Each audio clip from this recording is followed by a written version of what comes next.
سمینہ نے بچوں کو سموسے اور بریڈ پکوڑے بنا کر دیے اور وہ گلی کے باہر لگا کر بیٹھ گئے تو دیور کے بچوں نے اٹھا کر ٹیبل پلٹ دی اور سارے سموسے خراب ہو گئے۔ جب سمینہ کو پتہ چلا تو اس نے دیورانی کو بتایا تو الٹا دیورانی بولی، جاؤ جو مرضی کر لو۔ دوسرے دن بھی دیورانی نے بچوں کو بھیج کر وہی کام کیا تو سمینہ نے کام کرنا ہی چھوڑ دیا، اور جب 2-3 دن گزر گئے تو دیورانی سوچ میں پڑ گئی اور افطاری سے پہلے اس نے سمینہ کے گھر میں جھانک کر دیکھا تو حیران رہ گئی، کیونکہ اندر تو سموسے بریڈ پکوڑے گرم گرم، سموسے گرم گرم بریڈ پکوڑے، پہلے آئیے پہلے پائیے، یہ مزیدار سموسے اور پکوڑے ایک بار کھائیں گے تو بار بار آئیں گے۔ احمد اور امجد گلی کے باہر ایک چھوٹی سی میز لگا کر بیٹھے ہوئے تھے اور پوری ہمت کے ساتھ آنے جانے والوں کو آوازیں دے رہے تھے۔ ان کے چہروں پر تھکان ضرور تھی، مگر آنکھوں میں امید کی ایک ہلکی سی چمک موجود تھی۔ یہ دونوں سمینہ کے بیٹے تھے۔ سمینہ نے صبح سے روزے کی حالت میں محنت کر کے ان کے لیے سموسے اور بریڈ پکوڑے تیار کیے تھے تاکہ وہ گلی کے باہر کھڑے ہو کر بیچ سکیں اور گھر کا خرچ چلانے میں کچھ مدد ہو جائے۔ سمینہ پہلے سلائی کیا کرتی تھی۔ محلے کی عورتیں اپنے کپڑے اسی کے پاس سلوانے آتی تھیں۔ اس کی سلائی اتنی اچھی تھی کہ اکثر لوگوں کو انتظار کرنا پڑتا تھا، مگر کچھ دن پہلے ایک برا حادثہ پیش آیا۔ سمینہ سیڑھیوں سے پھسل کر گر گئی تھی اور اس کے کندھے پر بری طرح چوٹ آئی تھی۔ ڈاکٹر نے سختی سے منع کر دیا تھا کہ کچھ دن تک وہ مشین پر نہ بیٹھے۔ اس حادثے نے پہلے سے کمزور گھر کو اور مشکل میں ڈال دیا تھا۔ 2 سال پہلے سمینہ کے پتی کی ایک ایکسیڈنٹ میں ڈیتھ ہو گئی تھی۔ جب پتی تھا تو حالات بہت اچھے تھے، مگر اب حالات بد سے بدتر ہو چکے تھے۔ رمضان کا مہینہ چل رہا تھا، ہر طرف عبادت اور برکتوں کی فضا تھی، مگر سمینہ کے گھر میں حالات پہلے سے سخت تھے۔ کئی وقت ایسے آ جاتے تھے جب گھر میں کھانے کو کچھ نہیں ہوتا تھا۔ احمد اور امجد ابھی چھوٹے تھے، مگر حالات نے انہیں وقت سے پہلے بڑا بنا دیا تھا۔ وہ جانتے تھے کہ ان کی ماں تکلیف میں ہے اور انہیں اس کا سہارا بننا ہے، اس لیے سمینہ نے ہمت کر کے سموسے اور بریڈ پکوڑے بنانے کا فیصلہ کیا تھا۔ وہ جانتی تھی کہ رمضان کے مہینے میں افطار کے وقت لوگ سموسے پکوڑے اور دوسری تلی ہوئی چیزیں ضرور خریدتے ہیں۔ اگر بچوں کے ہاتھ سے سموسے بک جائیں تو گھر کے لیے دال روٹی کا انتظام ہو سکتا ہے۔ صبح سے اس نے محنت کر کے آلو ابالے تھے، مسالہ تیار کیا تھا، آٹے کی پرتیں بنائی تھیں۔ گرمی اور روزے کی حالت کے باوجود اس نے ایک پل بھی آرام نہیں کیا تھا۔ جب سموسے اور پکوڑے تیار ہو گئے تو اس نے پیار سے دونوں بچوں کے ہاتھ پر رکھے اور دعا دی کہ خدا برکت دے۔ شروع میں احمد اور امجد تھوڑے گھبرائے ہوئے تھے۔ انہیں معلوم نہیں تھا کہ لوگ ان سے خریدیں گے یا نہیں، مگر دھیرے دھیرے کچھ لوگ رکنے لگے۔ کچھ نے سموسے خریدے اور کچھ نے پکوڑے لیے۔ کئی لوگوں نے صرف ترس کھا کر بھی خرید لیا، کیونکہ وہ جانتے تھے کہ یہ دونوں اناتھ بچے ہیں۔ مگر جو بھی تھا، ان کے سموسوں کا سواد واقعی اچھا تھا۔ تازہ تازہ بنے ہوئے سموسے خوشبو پھیلا رہے تھے۔ گلی سے گزرنے والے کئی لوگ رک جاتے اور خرید کر لے جاتے۔ دھیرے دھیرے آدھے سموسے اور پکوڑے بھی بک گئے تھے۔ احمد اور امجد کے چہروں پر خوشی کی ہلکی سی مسکراہٹ آنے لگی تھی۔ انہیں لگ رہا تھا کہ شاید آج گھر میں افطار کے لیے کچھ اچھا آ جائے گا۔ وہ دل ہی دل میں اپنی ماں کے لیے دعا بھی کر رہے تھے، جس نے روزے کی حالت میں اتنی محنت کی تھی۔ مگر اسی وقت اچانک ان کے چاچا کے بچے وہاں آ گئے۔ وہ دونوں کافی امیر گھر کے بچے تھے اور ان کے چہروں پر گھمنڈ صاف نظر آتا تھا۔ جب انہوں نے احمد اور امجد کو گلی میں سموسے اور پکوڑے بیچتے دیکھا تو پہلے تو ایک دوسرے کی طرف دیکھ کر ہنسنے لگے۔ وہ ان کا مذاق اڑانے لگے، کبھی کہتے دیکھو بھکاری بن گئے ہیں، کبھی کہتے یہ بھی کوئی کام ہے۔ ان کی آواز میں طنز اور گھمنڈ صاف محسوس ہو رہا تھا۔ احمد اور امجد نے ان کی باتوں کا کوئی جواب نہیں دیا۔ وہ خاموشی سے اپنے کام میں لگے رہے۔ انہوں نے سر جھکا لیا اور آنے جانے والوں کو آواز دیتے رہے۔ ان کے دل ضرور دکھ رہے تھے، مگر انہوں نے صبر سے کام لیا۔ جب ان کے چچا زاد بھائیوں نے دیکھا کہ ان کی باتوں کا کوئی اثر نہیں ہو رہا ہے تو وہ اور زیادہ غصے میں آ گئے۔ انہیں عادت تھی کہ ان لوگوں کی باتیں دوسروں پر فوراً اثر کریں، کیونکہ ان کے باپ کا پورے محلے میں نام اور رسوخ تھا۔ سمینہ کا دیور واقعی بہت پیسے والا آدمی تھا، مگر بھائی کے مرنے کے بعد اس نے کبھی بھی اپنی بھابھی کی خیریت تک نہیں لی تھی، نہ یہ جاننے کی کوشش کی تھی کہ بھابھی اور بھتیجے کس حالت میں زندگی گزار رہے ہیں۔ اس کی بڑی سی فیکٹری تھی اور اسی وجہ سے گلی میں اکثر اس کی ہی چلتی تھی۔ اس کے بچوں کو بھی اسی گھمنڈ کی عادت پڑ چکی تھی۔ انہیں لگتا تھا کہ وہ سب سے بہتر ہیں اور باقی سب ان سے کمتر ہیں۔ آخر کار غصے اور ضد میں آ کر انہوں نے اچانک میز کو زور سے پلٹ دیا۔ ایک پل میں ساری محنت زمین پر بکھر گئی۔ سموسے اور بریڈ پکوڑے مٹی میں گر کر خراب ہو گئے۔ جو خوشبو ابھی کچھ سمے پہلے لوگوں کو اپنی طرف کھینچ رہی تھی، وہ اب مٹی میں لتھڑی ہوئی پڑی تھی۔ احمد اور امجد کچھ پلوں تک حیران کھڑے رہے۔ انہیں یقین ہی نہیں آ رہا تھا ابھی کیا ہوا ہے۔ پھر امجد کی آنکھوں میں آنسو بھر آئے۔ وہ دھیرے دھیرے آگے بڑھا اور کانپتی ہوئی آواز میں بولا کہ بھیا، آپ نے ایسا کیوں کیا؟ چچا زاد بھائی نے گھمنڈ سے اس کی طرف دیکھا اور ہنستے ہوئے کہا، بولا کہ تمہارے چہرے پر یہی اداسی اور آنکھوں میں بے بسی دیکھنے کے لیے۔ اس کے بعد اس نے اپنے بھائی سے کہا کہ چلو ارمان، گھر چلتے ہیں، ہمارا کام ہو گیا۔ وہ دونوں ہنستے ہوئے وہاں سے چلے گئے، جیسے انہوں نے کوئی بہت بڑا کارنامہ انجام دیا ہو۔ ان کے جانے کے بعد امجد اپنے آپ پر قابو نہ رکھ سکا اور زور زور سے رونے لگا۔ احمد عمر میں اس سے کچھ بڑا تھا۔ اس نے فوراً اسے گلے لگا لیا اور اس کے سر پر ہاتھ پھیرتے ہوئے اسے تسلی دینے لگا۔ وہ خود بھی اندر سے ٹوٹ چکا تھا، مگر اپنے چھوٹے بھائی کے سامنے مضبوط بننے کی کوشش کر رہا تھا۔ اس نے دھیرے سے کہا کہ امجد، بس اب رونا بند کرو، خدا دیکھ رہا ہے۔ پھر اس نے زمین پر پڑے سموسوں کی طرف دیکھا اور دل ہی دل میں ایک ٹھنڈی سانس بھری۔ اس نے کچھ سموسے اٹھانے کی کوشش بھی کی، مگر وہ مٹی میں خراب ہو چکے تھے۔ آخر کار اس نے میز سیدھی کی اور خالی برتن اٹھا لیے۔ پھر اس نے امجد کا ہاتھ پکڑا اور دھیرے سے کہا کہ چلو گھر چلتے ہیں۔ دونوں بھائی خاموشی سے گھر کی طرف چل پڑے۔ ان کے قدم بہت بھاری ہو گئے تھے۔ راستے میں امجد بار بار اپنے آنسو صاف کرتا جا رہا تھا۔ جب وہ گھر پہنچے تو سمینہ انہیں دیکھتے ہی چونک گئی۔ ماں کا دل فوراً بھاپ گیا کہ کچھ نہ کچھ ضرور ہوا ہے۔ وہ جلدی سے ان کے پاس آئی اور پیار سے بولی کہ بچوں، کیا ہوا ہے؟ کیا تم لوگ تھک گئے ہو؟ پھر خود ہی بولنے لگی کہ اچھا ٹھیک ہے، کل سے تمہیں نہیں بھیجوں گی۔ مگر اس کی بات ابھی ختم بھی نہیں ہوئی تھی کہ امجد دوبارہ زور زور سے رونے لگا۔ سمینہ گھبرا گئی اور اسے سینے سے لگا لیا۔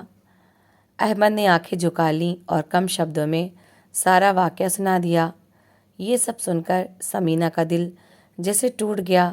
ایک پل کے لیے اس کی آنکھوں میں بھی آنسو آ گئے، مگر اس نے فوراً خود کو سنبھال لیا۔ اس نے دونوں بچوں کو اپنے ساتھ بٹھایا اور پیار سے ان کے سر پر ہاتھ پھیرتے ہوئے کہا کہ بیٹا، یاد رکھو، خدا سب دیکھ رہا ہے، کسی کا حق مارنے والا کبھی کامیاب نہیں ہوتا۔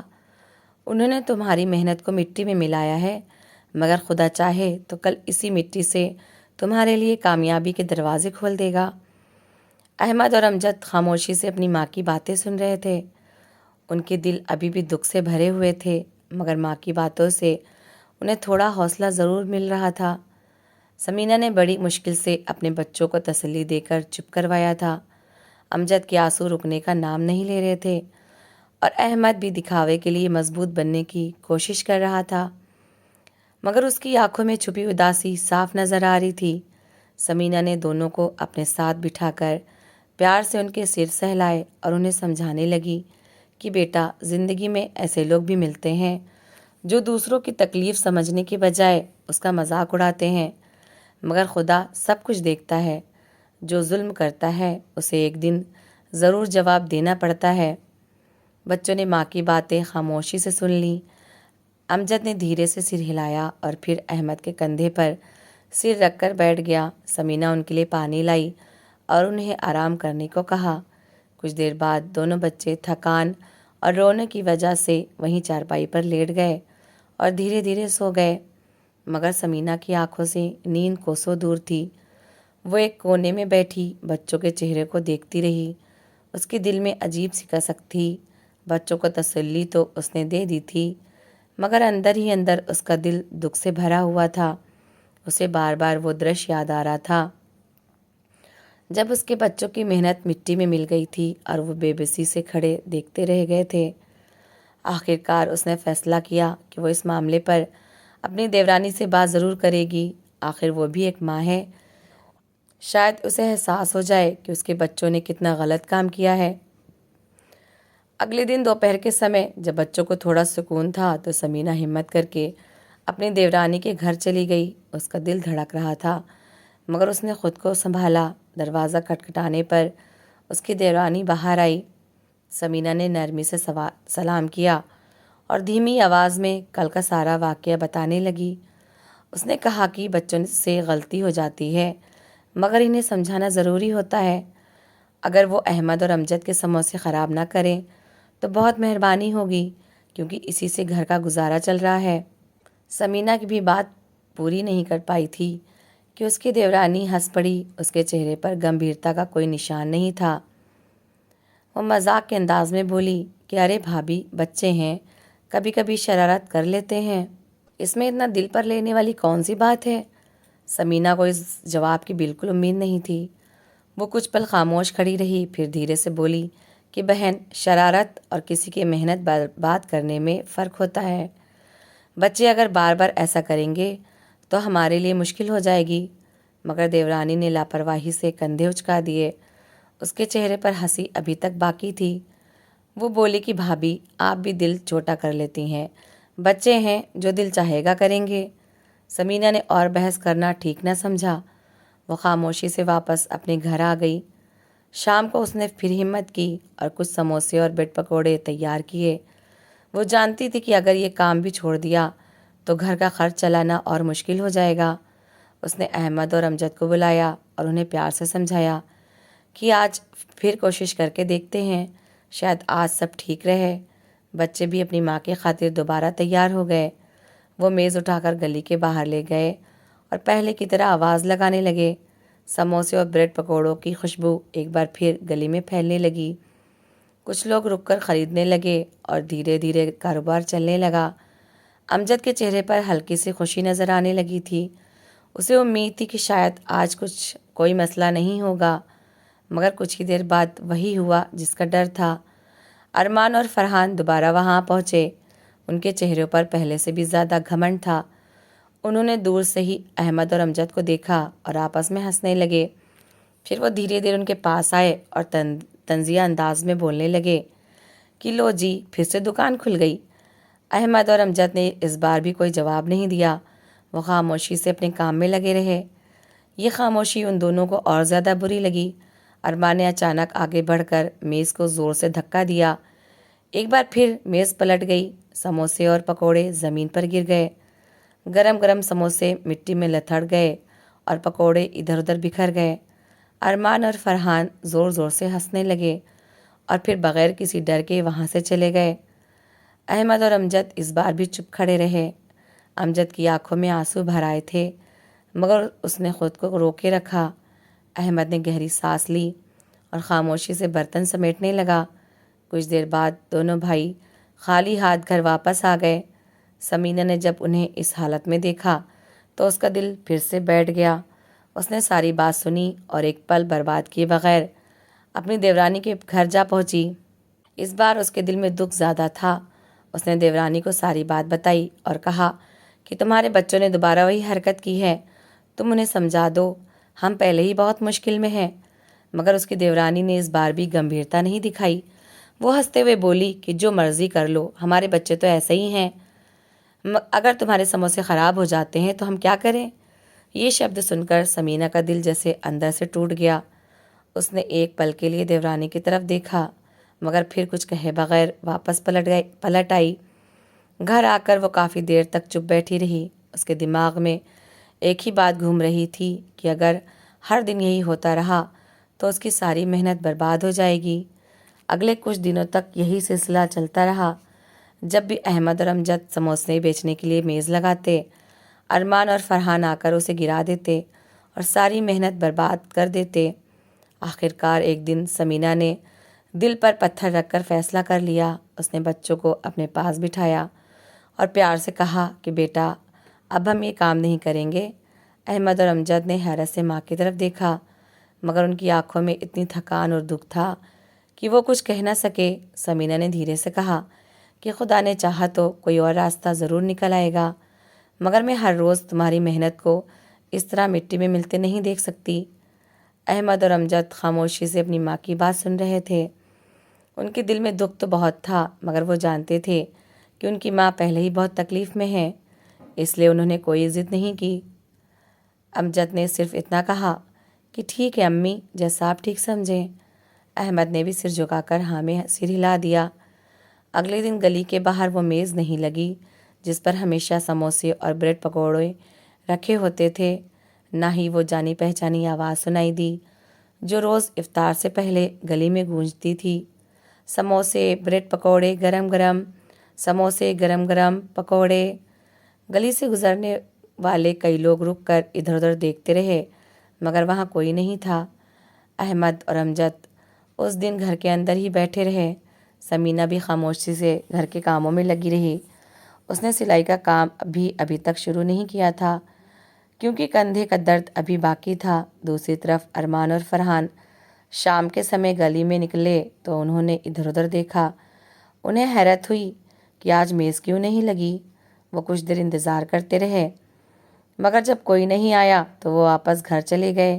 2 دن گزر گئے، پھر 3 دن گزر گئے، مگر گلی کے باہر نہ تو سموسوں کی خوشبو آئی اور نہ ہی بچوں کی آوازیں سنائی دیں۔ اب سمینہ کی دیورانی کے دل میں بھی جگیاسا پیدا ہونے لگی۔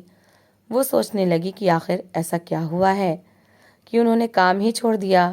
اسے یقین تھا کہ شاید وہ لوگ ہمت ہار گئے ہیں، مگر اس کے دل میں یہ خیال بھی آیا کہ جا کر دیکھنا چاہیے۔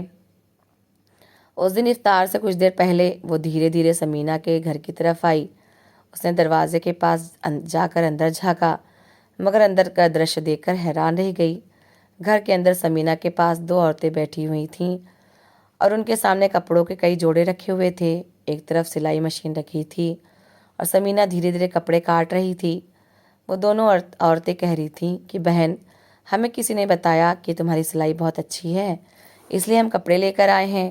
رمضان کے بعد عید آنے والی ہے، اس لیے ہمیں جلدی کپڑے چاہیے۔ سمینہ نے مسکرا کر کہا کہ بالکل، میں پوری کوشش کروں گی۔ اصل میں 2 دن پہلے محلے کی ایک نیک دل عورت کو سمینہ کی حالت کا پتہ چل گیا تھا۔ اس نے کچھ لوگوں کو بتا دیا کہ ایک بیوہ عورت ہے جو بہت محنتی ہے مگر مشکل میں ہے۔ بس پھر کیا تھا، دھیرے دھیرے کئی عورتیں اس کے پاس کپڑے لے کر آنے لگیں۔ کسی نے زکوٰۃ کے پیسے بھی دیے اور کسی نے راشن رکھوا دیا۔ سمینہ نے وہ پیسے سنبھال کر رکھ لیے تھے اور اب اس نے ہمت کر کے دوبارہ سلائی شروع کر دی تھی۔ حالانکہ کندھے میں ہلکا درد تھا، مگر اس کے چہرے پر اطمینان تھا کیونکہ اب اسے امید نظر آ رہی تھی۔ احمد اور امجد بھی ایک کونے میں بیٹھے کپڑے تہہ کر رہے تھے اور اپنی ماں کا ہاتھ بٹا رہے تھے۔ ان کے چہروں پر پہلے جیسی اداسی نہیں تھی۔ دیورانی یہ سب دیکھ کر حیران رہ گئی۔ اسے امید نہیں تھی کہ سمینہ کے حالات اس طرح سنبھل جائیں گے۔ وہ خاموشی سے واپس اپنے گھر آ گئی۔ اس کے دل میں عجیب سی بے چینی پیدا ہو گئی تھی، مگر ابھی اس کے لیے اصل جھٹکا باقی تھا۔ اسی شام جب وہ افطار کی تیاری کر رہی تھی تو اچانک اس کے پتی کا گھبرایا ہوا فون آیا۔ اس نے بتایا کہ فیکٹری میں اچانک آگ لگ گئی ہے اور بہت زیادہ نقصان ہو گیا ہے۔ یہ خبر سنتے ہی اس کے ہاتھ سے فون گر گیا۔ کچھ ہی پلوں میں حالات اور خراب ہو گئے۔ فیکٹری کا بڑا حصہ جل چکا تھا اور قرضے بھی بہت زیادہ تھے۔ نقصان پورا کرنے کے لیے انہیں قرض لینا پڑا۔ دھیرے دھیرے ان کے گھر کے حالات بھی خراب ہونے لگے۔ پہلے گاڑی بھی کی، پھر کچھ قیمتی سامان بیچنا پڑا۔ کچھ سمے بعد قرض اتارنے کے لیے انہیں گھر کا ایک حصہ بھی بیچنا پڑ گیا۔ دوسری طرف سمینہ کے حالات دھیرے دھیرے بہتر ہونے لگے۔ اس کی سلائی کا کام دن بدن بڑھنے لگا۔ عید قریب آ رہی تھی، اس لیے کپڑوں کے آرڈر بہت زیادہ ہو گئے تھے۔ احمد اور امجد بھی اپنی ماں کے ساتھ خوشی خوشی کام میں ہاتھ بٹاتے تھے۔ گھر میں اب پہلے جیسی بھکمری نہیں رہی تھی۔ عید تک سمینہ نے اتنے پیسے جمع کر لیے تھے کہ گھر کا خرچ آرام سے چلنے لگا۔ اس نے بچوں کے لیے نئے کپڑے بھی خریدے اور افطار کے سمے پر بھی اچھا کھانا آنے لگا۔ ایک شام وہی گلی جس نے کبھی احمد اور امجد سموسے بیچا کرتے تھے اب خاموش تھی۔ سمینہ اپنے دروازے پر کھڑی آسمان کی طرف دیکھ رہی تھی۔ اس کے دل میں شکر کا جذبہ تھا۔ اسے یاد آیا کہ کبھی اس کے بچوں کی محنت کو مٹی میں ملا دیا جاتا تھا، مگر اس نے صبر کیا تھا اور خدا نے واقعی صبر کا بدلہ دے دیا تھا۔ ادھر دیورانی اپنے خالی ہوتے گھر کو دیکھ کر سوچ میں پڑی رہتی تھی۔ اسے اب دھیرے دھیرے احساس ہو رہا تھا کہ کسی کے ساتھ ظلم کرنا کتنا بڑا گناہ ہے۔ وقت نے اسے وہ سبق سکھا دیا تھا جو شاید کسی نصیحت سے نہیں سیکھا جا سکتا تھا۔ اور سمینہ کے دل میں آج بھی کسی کے لیے نفرت نہیں تھی۔ وہ صرف اتنا جانتی تھی کہ خدا کی عدالت میں دیر ہو سکتی ہے مگر اندھیر کبھی نہیں ہوتی۔ تو دوستو، اس کہانی کو لے کر آپ کی کیا رائے ہے کمنٹ باکس میں ضرور بتائیں، اور اگر آپ کو ہماری آج کی کہانی اچھی لگی ہو تو پلیز اسے لائک ضرور کریں۔ اگر آپ نے ابھی تک ہمارے چینل کو سبسکرائب نہیں کیا تو ضرور کر لیجئے۔ تو ملتے ہیں ایسی ہی ایک اور موٹیویشنل کہانی کے ساتھ۔ Thanks for watching.